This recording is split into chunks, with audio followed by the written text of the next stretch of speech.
भारत को अगर पर्व और त्योहारों का देश कहा जाए तो गलत ना होगा। जितने त्योहार भारत में मनाए जाते हैं शायद ही किसी देश में मनाए जाते होंगे। यूं तो पर्व और त्योहारों का सिलसिला भारत में पूरे साल भर चलता है, जिसकी एक लंबी सूची है। इन्हीं पर्वों में एक खास पर्व है छठ महापर्व। आज मैं आपको बताऊंगा छठ महापर्व से जुड़ी कुछ महत्वपूर्ण बातों को। छठ पर्व की शुरुआत आखिर कैसे हुई, छठ पर्व किस प्रकार मनाया जाता है, कौन है छठी मैया और क्यों सूर्य उपासना के मौके पर छठी मैया के जयकारे लगाकर उनकी पूजा की जाती है। हेलो फ्रेंड्स, मैं हूं आदर्श और आप देख रहे हैं एक्सपर्ट मोटिवेशन। अगर अब तक आपने हमारे चैनल को सब्सक्राइब नहीं किया है तो वीडियो के नीचे सब्सक्राइब बटन पर क्लिक कर सब्सक्राइब जरूर कीजिए ताकि आपको हमारे द्वारा नई वीडियो की जानकारी मिल सके। तो आइए जानते हैं। भारत एक ऐसा देश है जिसको त्योहारों की भूमि कहा जाता है। इन्हीं पर्वों में से एक खास पर्व है दीपावली। 5 दिन तक चलने वाला ये पर्व सिर्फ भैया दूज तक ही सीमित नहीं है, बल्कि यह पर्व छठ महापर्व तक चलता है। भारत के बिहार, झारखंड और पूर्वी उत्तर प्रदेश में मनाए जाने वाले पर्वों में से छठ महापर्व अहम पर्व है। धीरे धीरे यह त्योहार प्रवासी भारतीयों के साथ साथ विश्व भर में प्रचलित व प्रसिद्ध हो गया है। नहाय खाय से लेकर उगते हुए भगवान सूर्य को अर्घ्य देने तक चलने वाला इस पर्व का अपना एक ऐतिहासिक महत्व है। छठ पर्व की शुरुआत आखिर कैसे हुई, इसके पीछे कई ऐतिहासिक कहानियाँ प्रचलित है। पुराण में छठ पूजा के पीछे की कहानी राजा प्रियव्रत को लेकर है। कहते हैं राजा प्रियव्रत को कोई संतान नहीं थी। तब महर्षि कश्यप ने पुत्र की प्राप्ति के लिए यज्ञ कराकर प्रियव्रत की पत्नी मालिनी को याहुति के लिए बनाई गई खीर दी। इससे उन्हें पुत्र की प्राप्ति हुई, लेकिन वो पुत्र मृत पैदा हुआ। प्रियव्रत पुत्र को लेकर शमशान गए और पुत्र वियोग में प्राण त्यागने लगे। उसी वक्त भगवान की मानस पुत्री देवसेना प्रकट हुई। उन्होंने राजा से कहा कि क्योंकि वो सृष्टि की मूल प्रवृत्ति के छठे अंश में उत्पन्न हुई है, इसी कारण वो षष्ठी कहलाती है।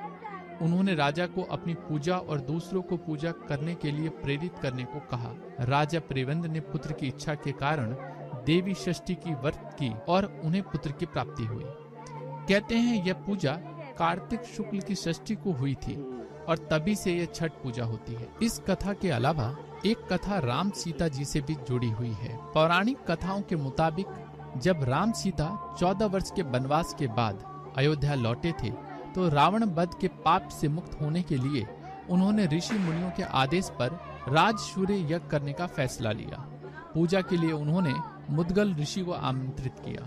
मुद्गल ऋषि ने माँ सीता पर गंगा जल छिड़क कर पवित्र किया और कार्तिक मास के शुक्ल पक्ष की षष्ठी तिथि को सूर्य देव की उपासना करने का आदेश दिया, जिसे सीता माता ने मुद्गल ऋषि के आश्रम में रहकर 6 दिन तक सूर्य देव भगवान की पूजा की थी। छठ पर्व किस प्रकार मनाया जाता है? छठ पूजा 4 दिवसीय उत्सव है।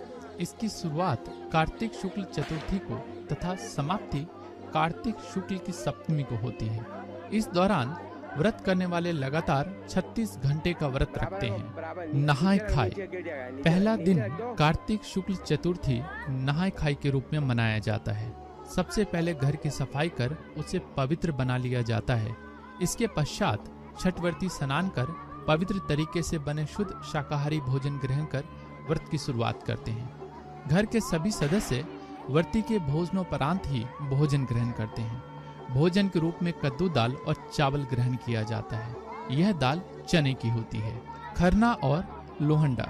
दूसरे दिन कार्तिक शुक्ल पंचमी को व्रतधारी दिन भर का उपवास रखने के बाद शाम को भोजन करते हैं। इसे खरना कहा जाता है। खरना का प्रसाद लेने के लिए आसपास के सभी लोगों को आमंत्रित किया जाता है। प्रसाद के रूप में गन्ने के रस में बने हुए चावल की खीर के साथ दूध, चावल का पिट्ठा और घी चुपड़ी रोटी बनाई जाती है। इसमें नमक या चीनी का उपयोग नहीं किया जाता। इस दौरान पूरे घर की स्वच्छता पर विशेष ध्यान दिया जाता है। संध्या अर्घ। तीसरे दिन कार्तिक शुक्ल षष्ठी को दिन में छठ प्रसाद बनाया जाता है। जिस तरह से सैकड़ों साल पहले यह पर्व मनाया जाता था, वही तरीका आज भी है। इस पर्व के लिए जो प्रसाद होता है वह घर में तैयार किया जाता है। ठेकुआ और कसार के अलावा और भी जो पकवान बनाए जाते हैं वे खुद व्रत करने वाले या उनके परिजन पूरी सफाई का ख्याल रखते हुए घरों में ही तैयार करते हैं। ठेकुआ गुड़ और आटे से तैयार होता है, वहीं कसार चावल के आटे से और गुड़ से तैयार होता है।